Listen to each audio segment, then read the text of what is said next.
Hello friends, आज मैं Asansol division के अंतर्गत कंडक्ट करवाए गए जूनियर इंजीनियर के पेपर्स के सॉल्यूशन देखेंगे। इसलिए वीडियो के लास्ट तक बने रहे एवं वीडियो पसंद आए तो वीडियो को लाइक एवं चैनल को सब्सक्राइब करना ना भूलें। चलिए शुरू करते हैं। सबसे पहले देखेंगे कि यह पेपर ईस्टर्न रेलवे के अंतर्गत जो आसनसोल डिवीज़न आते हैं वहाँ पर जूनियर इंजीनियर पोस्ट के लिए पेपर कंडक्ट करवाया गया था, जो कि 25% IAM कोटा के अंतर्गत ये पेपर कंडक्ट करवाया गया था, जो CNW डिपार्टमेंट के अंतर्गत आते हैं। अगर बात करें एग्ज़ाम डेट की तो अभी हाल ही में 17 सितंबर 2023 को ये पेपर कंडक्ट हुआ था, जिसमें अगर बात करें नंबर ऑफ क्वेश्चंस की तो इस पेपर के अंतर्गत जो टोटल प्रश्न पूछे गए थे वह 55 पूछे गए थे, जिसमें कैंडिडेट को केवल और केवल 50 प्रश्न का जवाब देना था, जिसके लिए जो मैक्सिमम मार्क्स थे वो 100 रखे गए थे। यानी प्रत्येक प्रश्न जो थे वह 2 मार्क्स के रखे गए थे। साथ ही साथ इस पेपर को अटेम्प्ट करने के लिए कैंडिडेट को पूरे 1 घंटा 30 मिनट का समय दिया गया था। इसके अलावा अगर बात करें तो इस पेपर के अंतर्गत जो 1/3 नेगेटिव मार्किंग का भी प्रावधान इस पेपर के अंतर्गत किए गए थे। आगे चलिए देखते हैं इस पेपर के अंतर्गत कौन कौन से प्रश्न पूछे गए थे।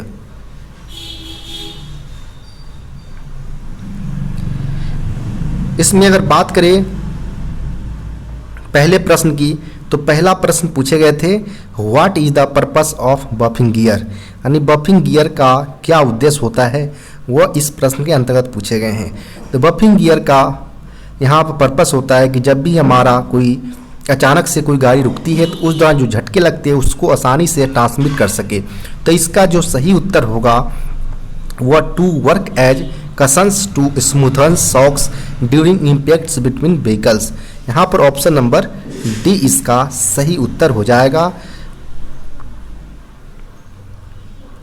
नेक्स्ट प्रश्न की अगर बात करें यहाँ पर तो anti climbing features of H type CBC is due to the shape of, यानी यहाँ पर बोला जा रहा है कि जो H टाइप के जो CBC होते हैं सेंटर बफर कपलर, उसमें एंटी क्लाइंबिंग फीचर्स रहते हैं, जो किस कारण से इसमें वह एक दूसरे के ऊपर जो नहीं चढ़ पाते एक्सीडेंट के दौरान, वो किस कारण से नहीं चढ़ पाते हैं। तो जो एंटी क्लाइंबिंग फीचर्स जो होते हैं H टाइप CBC के अंतर्गत, वह इसके जो शेप होता है CBC का इस तरह से दोनों साइड में, वह शेप इसका निर्धारित करता है कि वह कोच एक दूसरे के ऊपर नहीं चढ़ पाते हैं। तो यहाँ पर जो ऑप्शन होगा वह shape of its head, option number D इसका सही उत्तर हो जाएगा।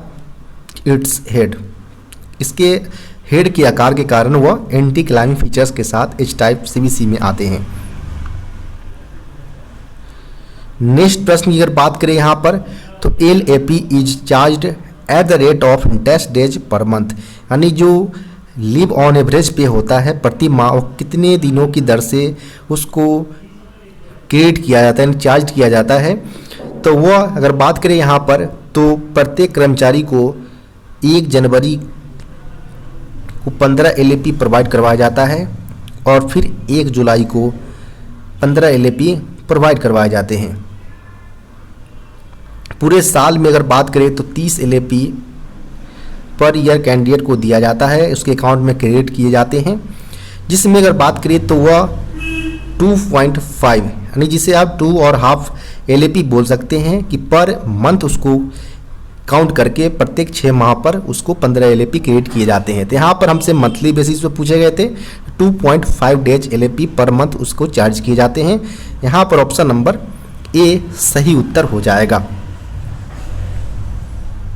नेक्स्ट प्रश्न की अगर बात करें यहाँ पर तो कंडमिंग wheel diameter of VLC wagon, यानी BLC वैगन का जो चक्के का कंडमिंग व्यास होता है वो कितना mm का होता है, वो यहाँ पर प्रश्न में पूछे गए हैं। तो BLC वैगन की अगर बात करें तो न्यू कंडीशन में इसके चक्के का जो साइज होता है वो 840 mm होता है। कभी कभी एग्जाम के अंतर्गत आपसे लास्ट शॉप इशू साइज पूछा जाता है। तो लास्ट शॉप इशू साइज की अगर बात करें तो यह 793 mm होता है, इसको आप याद रखें। साथ ही साथ अगर बात करें हम कंडेम्ड लिमिट की तो कंडेम्ड जो लिमिट होता है वह 780 mm होता है। तो अगर बात करें यहाँ पर ऑप्शंस की तो ऑप्शन हमारा यहाँ पर कंडमिंग लिमिट्स के लिए 780 mm हो जाएगा। तो यानी ऑप्शन नंबर ए इसका सही उत्तर है। नेक्स्ट प्रश्न की यहाँ पर बात करें अगर, तो नेक्स्ट जो प्रश्न पूछे गए हैं, which of the following component is not a part of casnub bogie, यानी निम्नलिखित में से कौन सा पुर्जा यानी कंपोनेंट कैसनव बोगी के हिस्से में नहीं आता है। तो यहाँ पर हम बात करें तो साइड फ्रेम की यानी एसएफ की इसको शॉर्ट फॉर्म में बोलते हैं, जो हमारा दोनों साइड में जो कैसनव बोगी में साइड फ्रेम लगे होते हैं उसके नीचे में इस तरह का हमारा नीचे में लगाया जाता है एसएफ की, जो कि हमारा कैसनव बोगी का पार्ट्स होते हैं। वहीं एंटी रोटेशन लग की अगर बात करें तो एंटी रोटेशन लग जो होता है वो हमारा साइड फ्रेम एंटी रोटेशन लग होता है, जो कि हमारा बोलेस्टर को एंटी रोटेट होने से बचाते हैं। इसके अलावा हम बात करें तो पेडस्टल जो भी होता है वो हमारा कैसनव बोगी का पार्ट्स होता है, लेकिन जो हमारा कंट्रोल आर्म है यह हमारा एलएचबी फिएट बोगी का पार्ट्स होता है। तो यहाँ पर हमसे पूछा गया था कि कौन सा पार्ट्स कैसनव बोगी का नहीं है, तो इसमें हमारा option number A control arm इसका सही उत्तर हो जाएगा, ऑप्शन नंबर ए। नेक्स्ट जो प्रश्न है, in case of composite brake blocks it is a combination of, यानी जो मिश्रित ब्रेक ब्लॉक के मामले में जो इसका कॉम्बिनेशन होता है वो होता है पॉलीमर्स, सिरामिक्स एंड मेटल्स का कॉम्बिनेशन होता है। तो यहाँ पर ऑप्शन नंबर सी इसका सही उत्तर हो जाएगा। नेक्स्ट प्रश्न यहाँ पर है, Indian railway uses thermits welding for what, यानी भारतीय रेलवे थर्मिट वेल्डिंग का उपयोग किसके लिए करता है। तो थर्मिट वेल्डिंग की अगर बात करें हम, तो जहाँ पर हमारा जो रेल ज्वाइंट्स होते हैं उसमें आप देखते होंगे कि वहाँ पर ज्वाइंट किए जाते हैं, इस तरह से फिलिंग की जाती है, और यह फिलिंग की जाती है थर्मिट वेल्डिंग की ही मदद से किया जाता है। तो रेल ज्वाइंट्स को कपल जोड़ने के लिए हम थर्मिट वेल्डिंग का प्रयोग करते हैं। यहाँ पर हमारा option number D rail welding इसका सही उत्तर हो जाएगा, ऑप्शन नंबर डी। नेक्स्ट प्रश्न की यहाँ पर बात करें तो waste surface finish upon cutting of stainless steel is accomplished by what, यानी स्टेनलेस स्टील को काटने पर सर्वोत्तम सतह फिनिश किसके द्वारा प्राप्त किया जाता है। यानी जब भी हम स्टेनलेस स्टील को कट करते हैं तो उसके बाद जो सरफेस फिनिश होता है बेस्ट यानी सबसे अच्छे रूप से, तो वो हमारा कौन सा वेल्डिंग कटिंग प्रोवाइड करवाता है। तो इसमें हमारा सही उत्तर हो जाएगा लेजर कटिंग। लेजर कटिंग हमारा बेस्ट सरफेस फिनिश के मामले में आता है। तो यहाँ पर हमारा सही उत्तर हो जाएगा ऑप्शन नंबर ए।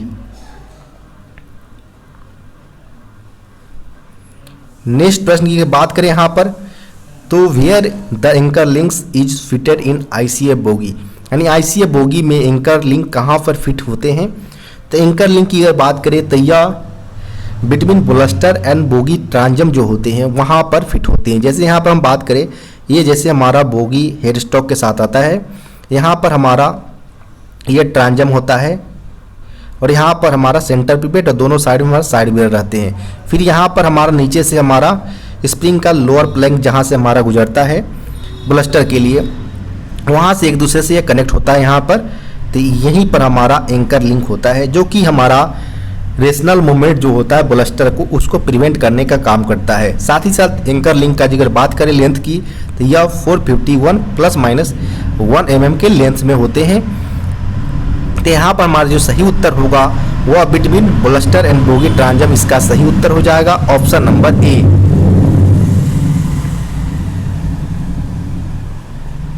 नेक्स्ट प्रश्न यहाँ पर बात करें हम तो the lateral stiffness in fiat bogie is achieved by, यानी जो फिएट बोगी में पार्श्व कठोरता यानी लेटरल स्टिफनेस जो प्राप्त किया जाता है अचीव्ड किया जाता है वो किया जाता है फ्लेक्सी कॉइल स्प्रिंग की मदद से। यहाँ पर ऑप्शन नंबर डी इसका सही उत्तर हो जाएगा। नेक्स्ट प्रश्न की अगर बात करें यहाँ पर तो जो नेक्स्ट प्रश्न पूछे गए हैं, how many snubber springs are fitted in one casnub bogie, यानी कितनी संख्या में स्नबर स्प्रिंग एक कैसनव बोगी में फिट होते हैं। तो यहाँ पर बात करें हम तो जो कैसनव बोगी होता है हमारा उसमें ब्लस्टर पर हमारा दोनों साइड में जो लोअर प्लैंक होता है ब्लस्टर का, वहाँ पर हमारा स्प्रिंग का कुछ कॉम्बिनेशन लगे होते हैं जिसमें आउटर स्प्रिंग, इनर स्प्रिंग और स्नबर स्प्रिंग का अलग अलग टाइप के जो एक्सेल लोड के हिसाब से उसमें वेरिएंट देखने को मिलेंगे आपको। और इसमें हमारा नंबर ऑफ स्नबर स्प्रिंग पूछा गया है, जिसको हम एस से डिनोट करते हैं। और इसकी जो नंबर होता है वह प्रत्येक यहाँ पर 2 की संख्या में लगे होते हैं, और इसके इस साइड 2 की संख्या में। टोटल जो पर बोगी होता है हमारा वो 4 की संख्या में पर बोगी स्नबर स्प्रिंग लगे होते हैं। तो यहाँ पर जो सही उत्तर होगा वो ऑप्शन नंबर सी इसका सही उत्तर हो जाएगा 4 नंबर्स में। नेक्स्ट जो प्रश्न पूछे गए हैं, minimum brake power must be ensured in LHB rake after secondary maintenance, यानी सेकेंडरी रख रखाव के बाद एलएचबी रेक में न्यूनतम जो ब्रेक पावर सुनिश्चित किया जाता है वो कितना % होना चाहिए, वो यहाँ पर पूछे गए हैं। तो आफ्टर सेकेंडरी मेंटेनेंस की अगर बात करें तो ब्रेक पावर अगर कोचिंग का है तो मिनिमम 100% ही हमें रिक्वायरमेंट होता है। तो यहाँ पर हमारा ऑप्शन नंबर ए इसका सही उत्तर हो जाएगा। नेक्स्ट प्रश्न की यहाँ पर बात करें अगर तो पूछे गए हैं, balanced draft gear is able to minimise longitudinal jerk as, यानी जो बैलेंस्ड ड्राफ्ट गियर अनुदैर्घ्य यानी लॉन्गिट्यूडनल झटके को कम करने में सक्षम है, क्योंकि तो इसमें अगर बात करें हम बैलेंस्ड ड्राफ्ट गियर जो कि एबल होते हैं लॉन्गिट्यूडनल जर्क को मिनिमाइज करने के लिए, इसमें पहला कारण ये हो सकता है कि जो स्लैग क्रिएट होता है ड्राफ्ट गियर के कारण वो इसमें कम होता है। और सेकेंड रीज़न ये हो सकता है कि जो इलास्टोमेरिक फैट होता है फ्रंट और रियर साइड में, इसके हाउसिंग की वो एक्ट करते हैं सेपरेट रूप से ड्राफ्ट और बफिंग एक्शन के तौर पर। तो यहाँ पर दोनों रीजन्स हो सकते हैं, जिस कारण जो बैलेंस ड्राफ्ट गियर है वो एबल हो जाते हैं लॉन्गिट्यूडनल जर्क्स को मिनिमाइज करने के लिए। तो यहाँ पर हमारा जो सही उत्तर होगा option number C, both the above, option number C इसका सही उत्तर हो जाएगा। नेक्स्ट जो प्रश्न है, ultrasonic testing of wheels and axle is based on which method, यानी पहियों और धुरों का अल्ट्रासोनिक परीक्षण किस पद्धति पर आधारित है। तो यह पल्स इको मेथड पर आधारित होते हैं। तो यहाँ पर ऑप्शन नंबर बी इसका सही उत्तर हो जाएगा। नेक्स्ट जो प्रश्न है, a hollow shaft of same cross section area as compare to solid shaft transmits, यानी जो हमारा हॉलो शाफ्ट होता है और एक भरा हुआ शाफ्ट होगा, ये हमारा अगर बात करें तो ये हमारा हॉलो हो गया, एक हमारा होगा पूरा भरा हुआ होगा। तो उस केस में यहाँ पे बोला जा रहा है कि कौन सा हमारा ज़्यादा मात्रा में टॉर्क को ट्रांसमिट करने का काम करेगा। तो जो हमारा अगर बात करें यहाँ पर टॉर्क के लिए फार्मूला, तो टॉर्क का जो फार्मूला होता है हमारा वो होता है, टॉर्क का सिंबल हम इस तरह से डिनोट करते हैं और वह इक्वल होता है हमारा फोर्स और इनटू डी से होता है, जहाँ पर हमारा एफ जो होता है वह कोई ऑब्जेक्ट पर अप्लाई किया हुआ फोर्स होता है या लीनियर फोर्स से आप बोल सकते हैं। साथ ही साथ जो हमारा डी होता है डिनोट करता है वह नॉर्मल डिस्टेंस जो होता है एक्सिस ऑफ रोटेशंस का, वह इस पर डिनोट करता है। तो इस केस में अगर बात करें हम हॉलो शाफ्ट की, तो यह हमारा सॉलिड के मुकाबले में ज़्यादा टॉर्क वैल्यू ट्रांसमिट करने का काम करेगा। तो यहाँ पर जो सही उत्तर होगा हमारा वो हमारा अगर बात करें तो वो हमारा ऑप्शन नंबर सी, मोर टॉर्क इसका सही उत्तर हो जाएगा। नेक्स्ट प्रश्न की यहाँ पर बात करें तो during dehumidification process the relative humidity, निरार्द्रीकरण प्रक्रिया के दौरान जो हमारा रिलेटिव ह्यूमिडिटी का क्या इफेक्ट पड़ता है वो इस प्रश्न के अंतर्गत पूछे गए हैं। तो जब भी हमें डीह्यूमिडिफिकेशन की अगर प्रोसेस होता है दौरान, तो उस दौरान जो हमारा रिलेटिव यानी सापेक्ष आर्द्रता होता है वो हमेशा डिक्रीज ही करता है। तो यहाँ पर हमारा जो सही उत्तर होगा वो ऑप्शन नंबर सी इसका सही उत्तर हो जाएगा। नेक्स्ट जो प्रश्न है एचआरएमएस का फुल फॉर्म यहाँ होता है ह्यूमन रिसोर्स मैनेजमेंट सिस्टम, जिसका प्रयोग अगर बात करें लॉगिन करने के लिए जो रिक्वायरमेंट होता है उसमें हमारा एचआरएमएस की आईडी जो कि अल्फ़ाबेटिकल ऑर्डर जो होता है उसके 6 डिजिट का कॉम्बिनेशन होता है। और इसमें हमें कुछ पासपोर्ट जो आप इनपुट किए हैं उसका रिक्वायरमेंट होता है। उसके बाद आपके रजिस्टर्ड मोबाइल नंबर पर ओटीपी एचआरएमएस के द्वारा भेजा जाता है, उसको आप डालने पर आप इसमें लॉगिन कर लेंगे। तो यहाँ पर तीनों एबव जो है कंडीशन उसको फुलफिल करता हो तो उस केस में आप लॉगिन का रिक्वायरमेंट होगा। यहाँ पर हमारा ऑप्शन नंबर डी इसका सही उत्तर हो जाएगा, यानी एचआरएमएस को लॉगिन करने के लिए आईडी, पासपोर्ट और ओटीपी तीनों का रिक्वायरमेंट होते हैं। नेक्स्ट प्रश्न यहाँ पर बात करें तो 1 हॉर्स पावर यानी 1 HP जो होता है वह 746 वाट के इक्वल होता है। तो यहाँ पर हमारा जो सही उत्तर हो जाएगा वो ऑप्शन नंबर ए इसका सही उत्तर हो जाएगा। नेक्स्ट प्रश्न की यहाँ पर बात करें तो नेक्स्ट जो प्रश्न पूछे गए हैं, the expenditures coming on procurement of stock items comes under which primary unit, यानी जो स्टॉक आइटम जो होते हैं उसकी खरीद पर आने वाले व्यय किस प्राथमिक इकाई के अंतर्गत आता है वो यहाँ पर पूछा गया है। यहाँ ध्यान रखिए प्रोक्यूरमेंट ऑफ स्टॉक आइटम पूछा गया है। तो स्टॉक आइटम पर जो हमारा खर्च आते हैं वो जो प्राइमरी यूनिट के अंतर्गत आता है वो प्राइमरी यूनिट हमारा 27 के अंतर्गत आता है। इस पर ऑलरेडी वीडियो बनाया जा चुका है जिसको आप प्लेलिस्ट में जाकर देख सकते हैं कि प्राइमरी यूनिट से 27 जो है वो हमारा प्रोक्यूरमेंट ऑफ स्टॉक आइटम से रिलेटेड है। वहीं आपका अगर पूछा जाए कि 28 प्राइमरी यूनिट का प्रयोग कहाँ पर होता है, तो यह कॉस्ट ऑफ मटेरियल जो हमारा नॉन स्टॉक के लिए होता है, डायरेक्ट परचेज के लिए, उसके लिए हमारा प्राइमरी यूनिट 28 का प्रयोग किया जाता है नॉन स्टॉक आइटम के लिए। इसके अलावा हम बात करें तो 32 भी दिया गया है। तो 32 हमारा प्राइमरी यूनिट जो होता है वो हमारा कंट्रैक्चुअल जो पेमेंट्स होता है, कंट्रैक्ट बेसिस पर जो काम करवाते हैं उसके लिए जो पेमेंट दिया जाता है, उस पर जो हमारा एक्सपेंडिचर्स किए जाते हैं वो हमारा प्राइमरी यूनिट 32 के अंतर्गत आता है। वहीं अगर बात करें प्राइमरी यूनिट 33 का, तो इसके अंतर्गत जो हमारा ट्रांसफर डेबिट्स या क्रेडिट्स होते हैं अदर यूनिट्स के अंतर्गत, वो उस पर जो एक्सपेंडिचर्स आते हैं वो हमारा प्राइमरी यूनिट 33 के अंतर्गत आता है। नेक्स्ट प्रश्न यहाँ पर बात करें, द मोस्ट इम्पोर्टेंट ओरे ऑफ एल्युमिनियम, यानी एल्युमिनियम का सबसे महत्वपूर्ण अयस्क कौन सा है। तो एल्युमिनियम की अगर बात करें तो यहाँ पर एल्युमिनियम की अयस्क की तो वह बॉक्साइट के अंतर्गत आता है। यानी बॉक्साइट की अगर बात करें हम तो यहाँ पर हमारा ऑप्शन नंबर डी में दिया गया है। तो ऑप्शन नंबर डी इसका सही उत्तर हो जाएगा। बॉक्साइट का जो फार्मूला होता है वो होता है Al2O3 × 2H2O होता है। यानी यहाँ पर अगर बात करें तो इसमें हमारा एल्युमिनियम जो है वो एलिमेंट के तौर पर काम करता है, इसलिए हमारा जो बॉक्साइट का ओरे है इसमें मेन जो इम्पोर्टेंट हमारा एलिमेंट होता है वो होता है हमारा एल्युमिनियम। यहाँ पर ऑप्शन नंबर डी इसका सही उत्तर हो जाएगा। इसके अलावा बात करें गैलेना की, तो गैलेना के अंतर्गत जो होता है इसको हम डिनोट करते हैं PbS से। इसमें जो मेन एलिमेंट होता है वो हमारा होता है लेड, जिसे आप सीसा बोलते हैं। इसके अलावा हम बात करें तो जो हमारा कैलेमाइन है, तो कैलेमाइन को हम ZnCO3 यानी जिंक कार्बोनेट से डिनोट करते हैं और इसमें हमारा जो मेन एलिमेंट होता है वो जिंक होता है। इसके अलावा नेक्स्ट हम बात करें तो कैल्साइट होता है। कैल्साइट के लिए अगर बात करें तो इसका जो केमिकल फार्मूला होता है वो कैल्शियम कार्बोनेट होता है। इसमें मेन जो एलिमेंट होता है वो कैल्शियम होता है। तो इस तरह से आप ऑप्शन को एलिमिनेट करके आप ऑप्शन सही आंसर चूज कर सकते हैं।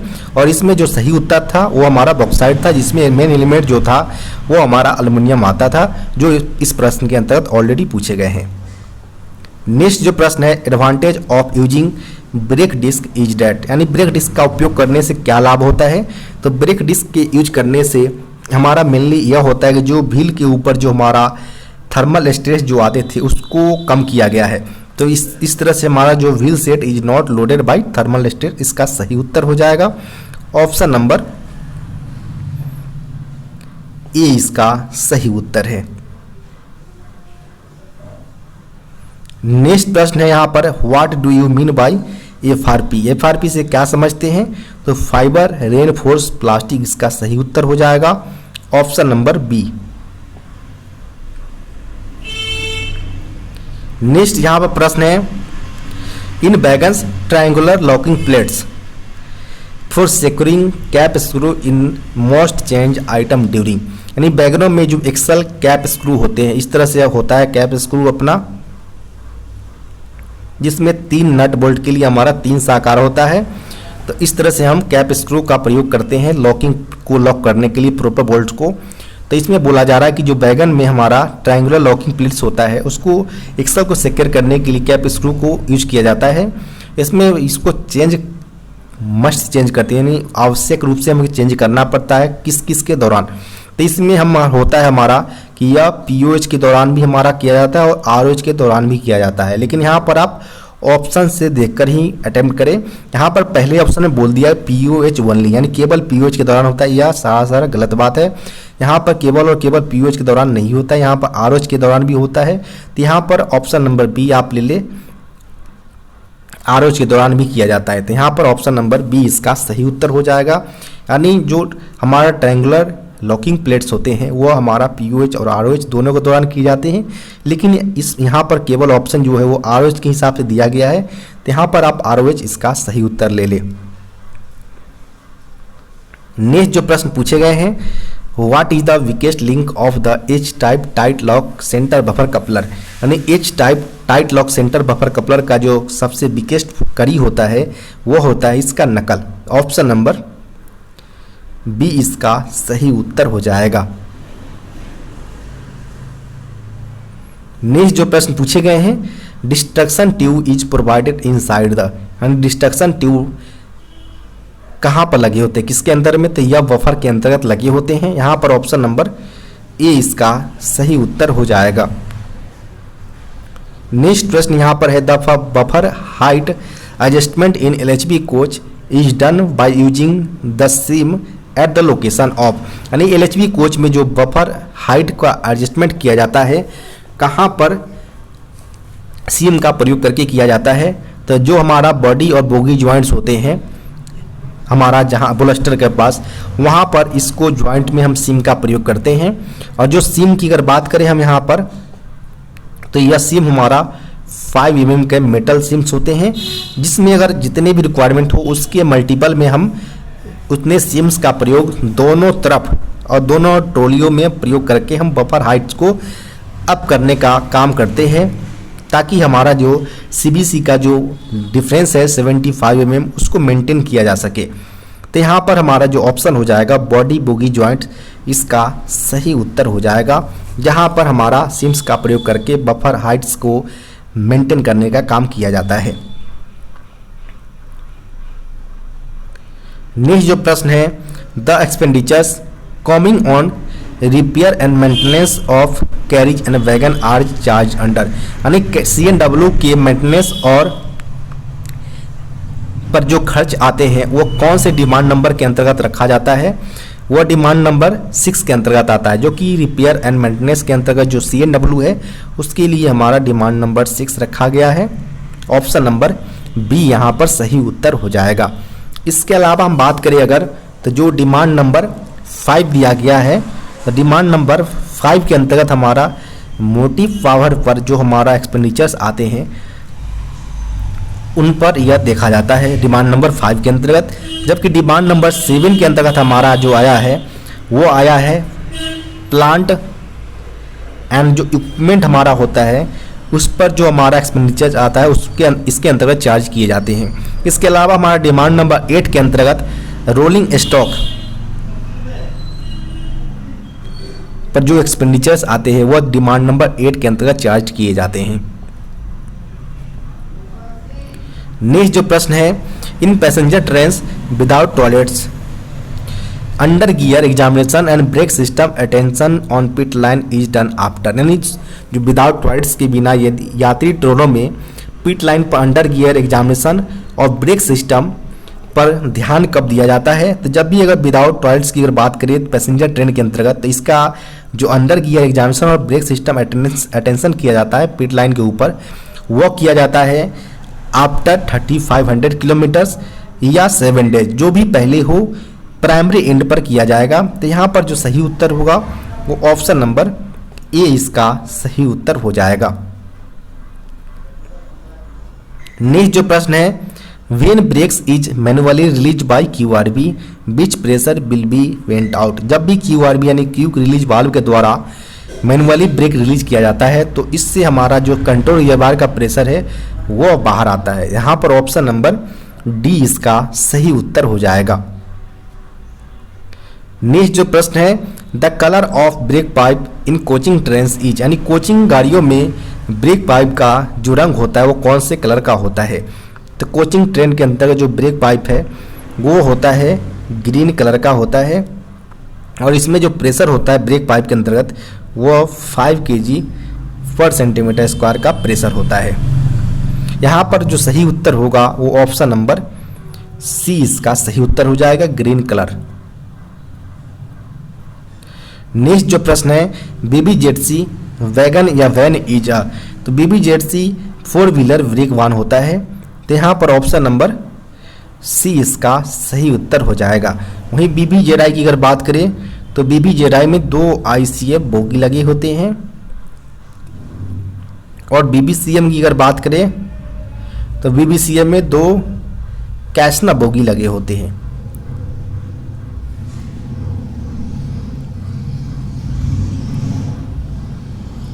नेक्स्ट जो प्रश्न पूछे गए हैं, what type of isolating cocks are provided in the passenger coaches, यानी पैसेंजर कोचेज में किस प्रकार के आइसोलेटिंग कॉक्स प्रोवाइड किए जाते हैं। तो इसमें बॉल टाइप इसका सही उत्तर हो जाएगा, ऑप्शन नंबर ए। नेक्स्ट जो प्रश्न है, advantage of operations of twin pipe brake system is, यानी ट्विन पाइप ब्रेक सिस्टम के संचालन का क्या प्रॉफिट है वो यहाँ पर पूछा जा रहा है, क्या एडवांटेज है। तो जब भी हम ट्विन पाइप ब्रेक सिस्टम का यूज करते हैं तो उसमें हमारा जो ब्रेक रिलीजिंग का टाइम है वो काफ़ी कम हो जाता है इससे। तो यहाँ पर हमारा जो सही उत्तर होगा वो हमारा ऑप्शन नंबर डी इसका सही उत्तर हो जाएगा। नेक्स्ट प्रश्न यहाँ पर है, the maximum brake cylinder pressure permission for LHV coach is, यानी LHV कोचों के लिए जो मैक्सिमम ब्रेक सिलेंडर का प्रेशर होता है वो होता है 3 kg ± 0.1 kg पर सेंटीमीटर स्क्वायर, यानी यहाँ पर ऑप्शन नंबर ए इसका सही उत्तर हो जाएगा। वहीं यहाँ पर बात करें तो इसका जो ब्रेक सिलेंडर का डाया होता है वो होता है हमारा 255 mm, जिसे आप 10 इंच बता सकते हैं। या इसके अलावा बात करें पिस्टन स्ट्रोक की, तो इसका जो पिस्टन स्ट्रोक होता है वो 21 mm होता है, ब्रेक सिलेंडर का पिस्टन स्ट्रोक LHV का। नेक्स्ट जो प्रश्न यहाँ पर है, in distributor valve sensitivity test of LHV coach BP pressure is dropped with a rate of dash, यानी जब भी LHV कोचों में हम सेंसिटिविटी टेस्ट करते हैं तो उस दौरान जो हम ब्रेक पाइप का प्रेशर ड्रॉप करते हैं उसका रेट कितनी दर से हम करते हैं। तो इसमें 0.6 kg पर सेंटीमीटर स्क्वायर का प्रेशर 6 सेकंड में हमें ड्रॉप करना होता है सेंसिटिविटी टेस्ट के दौरान। इस दौरान हमारा जो प्रेशर DB को सेंस करना चाहिए और हमारा ब्रेक अप्लाई गाड़ी के अंतर्गत होना चाहिए। तो यहाँ पर हमारा ऑप्शन नंबर ए इसका सही उत्तर हो जाएगा। नेक्स्ट प्रश्न यहाँ पर है, what is the function of leaf spring provided in the handle of cut up angle Kock, यानी जो लीफ स्प्रिंग हमारा प्रोवाइड होता है कट अप एंगल कॉक के ऊपर, तो वहाँ पर हम बात करें जो कट अप एंगल कॉक होते हैं उसके हैंडल के ऊपर, तो वो प्रोवाइड कर किए होते ताकि हमारा जो ऑपरेटिंग हैंडल है वो ऑन या ऑफ स्थिति में मजबूती से उसको पकड़ कर रख के, तो यहाँ पर इसलिए इसका प्रोवाइड किया रहता है। तो यहाँ पर जो ऑप्शन हो जाएगा वो ऑप्शन नंबर बी इसका सही उत्तर हो जाएगा, to keep operating handle in off और ऑन पोजिशन फैमिली।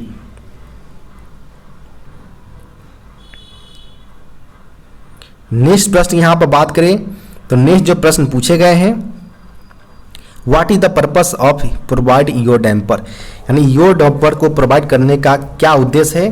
तो योर डैम्पर जो प्रोवाइड होता है वो इसलिए प्रोवाइड करवाए जाते हैं ताकि जो हमारा रोलिंग मोशन है उसको मिनिमाइज किया जा सके, साथ ही साथ जो कोच के स्केटरिंग मोशंस होते हैं, स्केटरिंग एक्शन, उसको मिनिमाइज किया जा सके, साथ ही साथ इसके राइडिंग इंडेक्स जो होता है कंफर्टनेस के लिए रिक्वायरमेंट होता है उसको इम्प्रूव किया जा सके।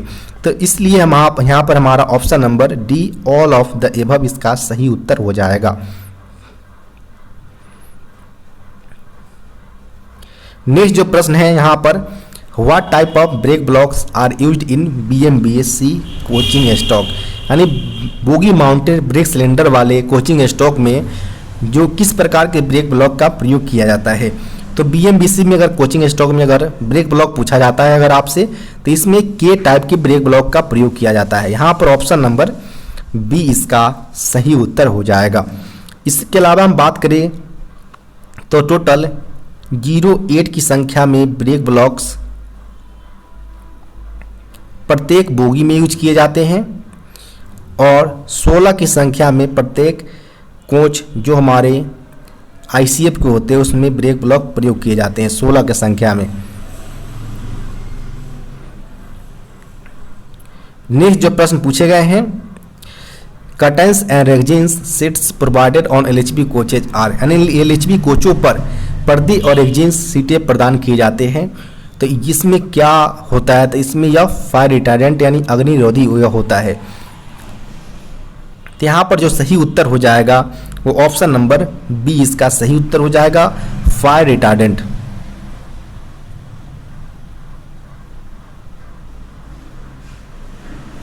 नेक्स्ट प्रश्न अगर बात करें, the colour code of helical spring of ICF bogie, यानी आईसीएफ बोगी में मेनली 3 प्रकार के कलर कोड का स्प्रिंग प्रयोग किए जाते हैं, जिसमें हमारा ए ग्रुप में हमारा येलो आता है, बी ग्रुप में ऑक्सफोर्ड ब्लू और सी ग्रुप में हमारा ग्रीन कलर आते हैं।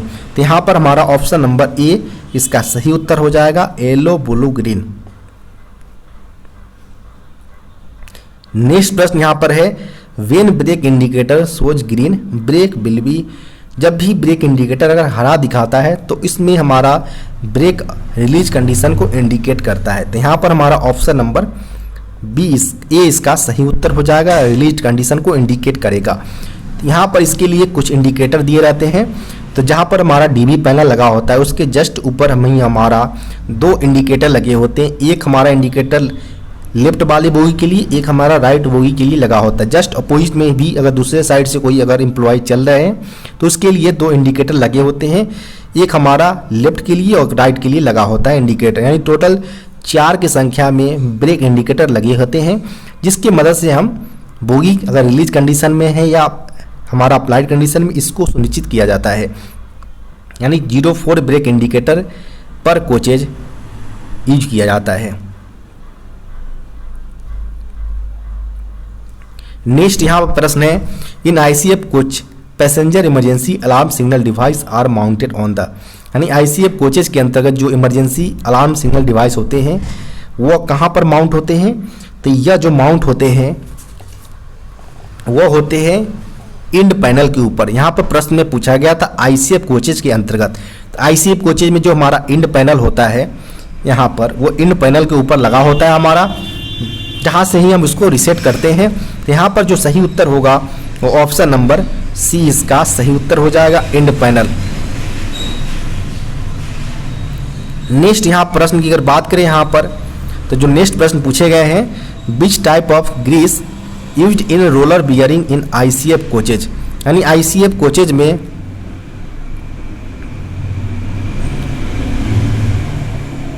जो हमारा ग्रीस यूज किया जाता है वो किस प्रकार का यूज किया जाता है रोलर बियरिंग के अंतर्गत।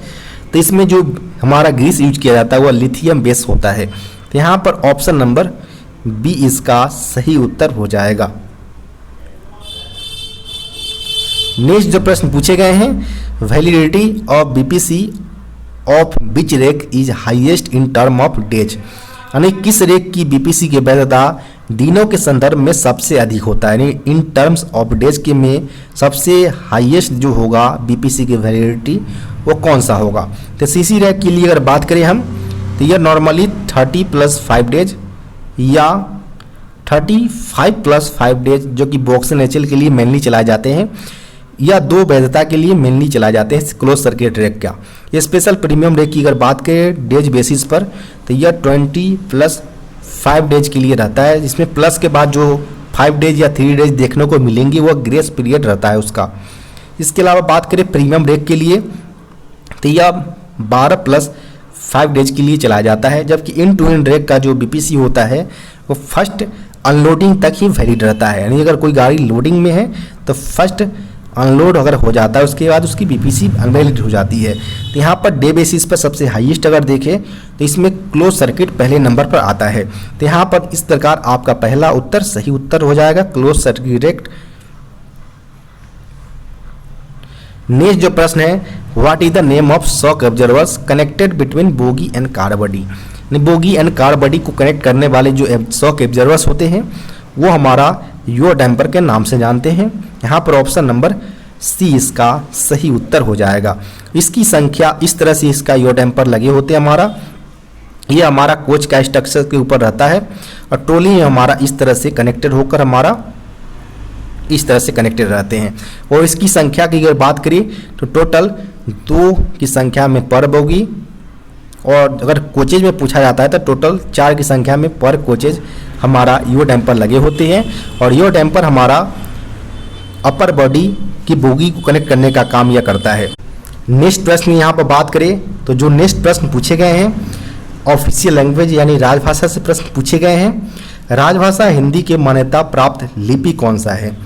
तो अगर बात करें हिंदी के लिए लिपि तो यह देवनागरी लिपि में यानी देवनागरी स्क्रिप्ट में लिखे जाते हैं।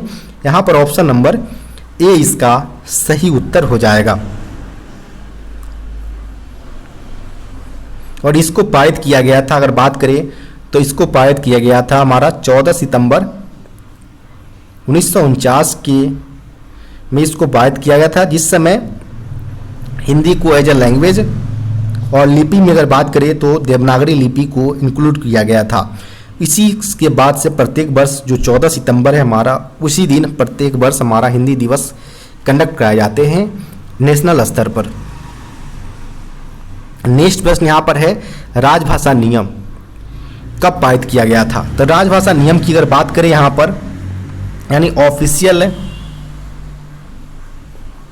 लैंग्वेज रूल यहाँ पर पूछा जा रहा है, तो यह पारित हुआ था हमारा 1976 के अंतर्गत पारित हुआ था। तो यहाँ पर ऑप्शन नंबर सी इसका सही उत्तर हो जाएगा।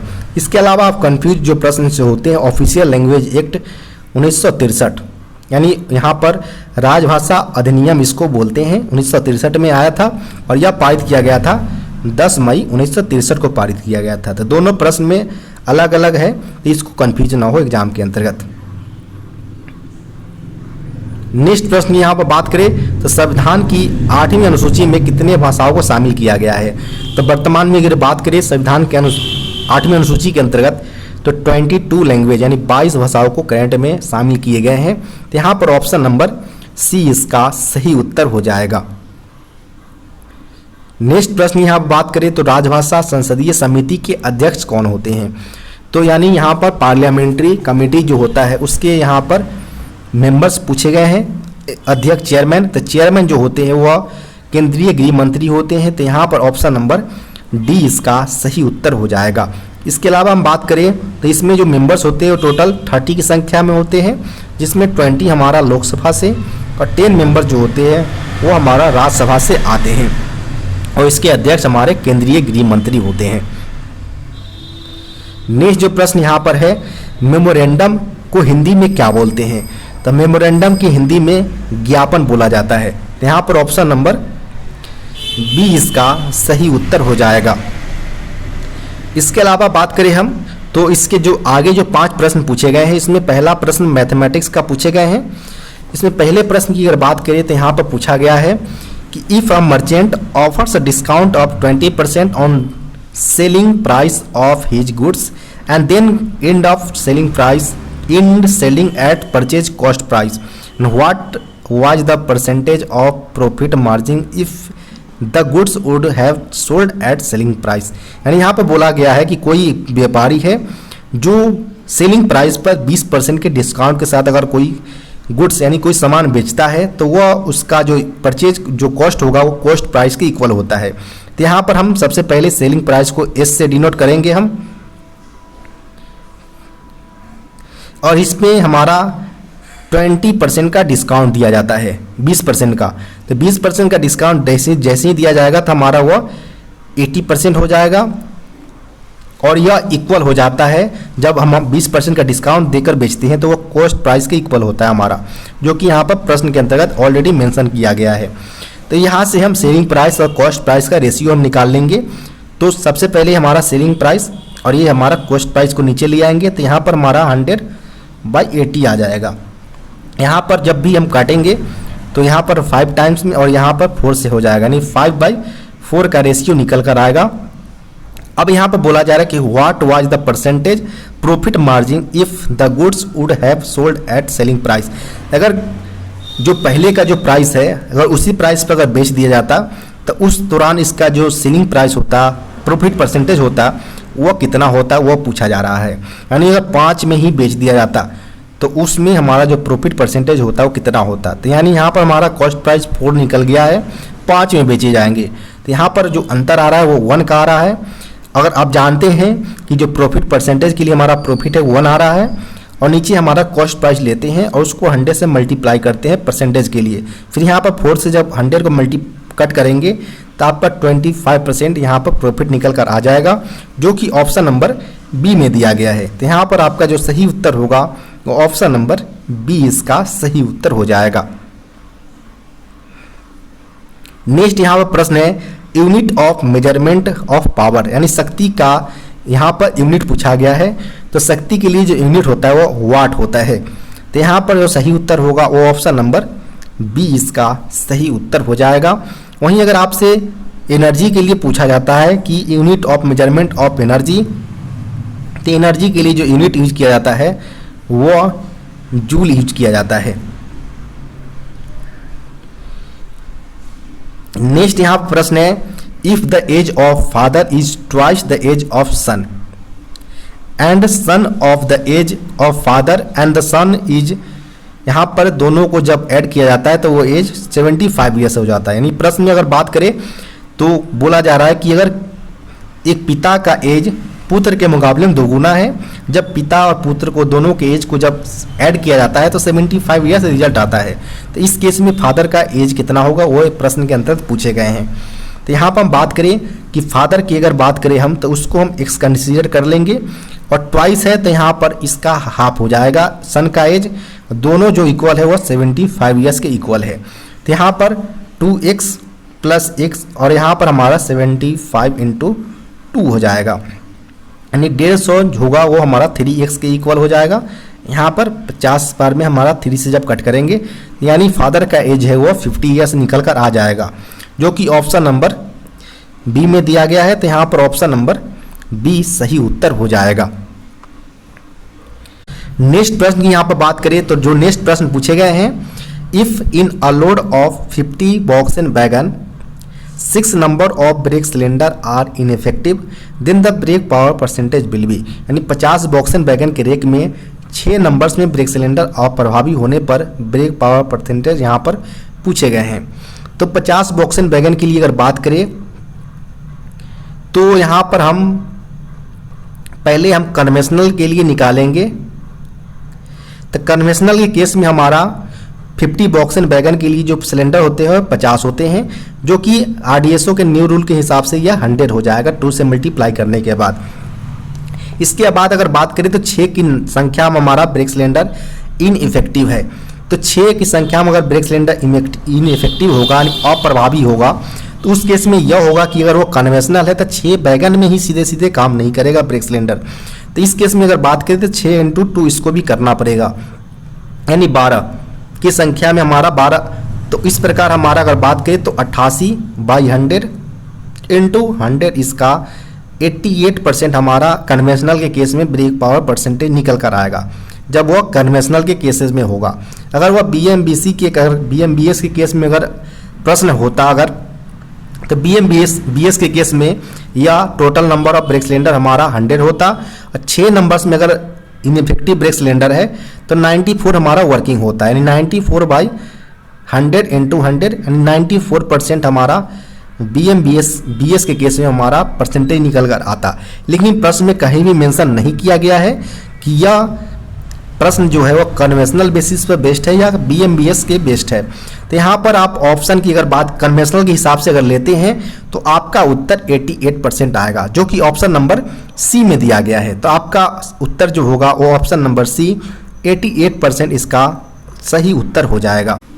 नेक्स्ट जो प्रश्न पूछे गए हैं encasement given at the time of retirement for maximum dash number of LAP, यानी यहाँ पर बोला जा रहा है कि सेवानिवृत्ति के समय अधिकतम कितने LAP का नकदीकरण दिया जाता है। तो जब भी अगर बात करें रिटायरमेंट बेसिस पर अगर पूछा जाता है तो उस दौरान कर्मचारी को 300 LAP का नकदीकरण किया जाता है। तो यहाँ पर ऑप्शन नंबर ए इसका सही उत्तर हो जाएगा। आपको वीडियो कैसा लगा कमेंट बॉक्स में बताना ना भूलें। साथ ही साथ वीडियो को लाइक एवं चैनल को सब्सक्राइब करना ना भूलें। इसके अलावा भी अगर आपके पास कोई ऐसा पेपर है जिसका आप सॉल्यूशन चाहते हो तो डिस्क्रिप्शन बॉक्स में दिए गए व्हाट्सएप नंबर पर अपना पेपर भेज सकते हैं। धन्यवाद।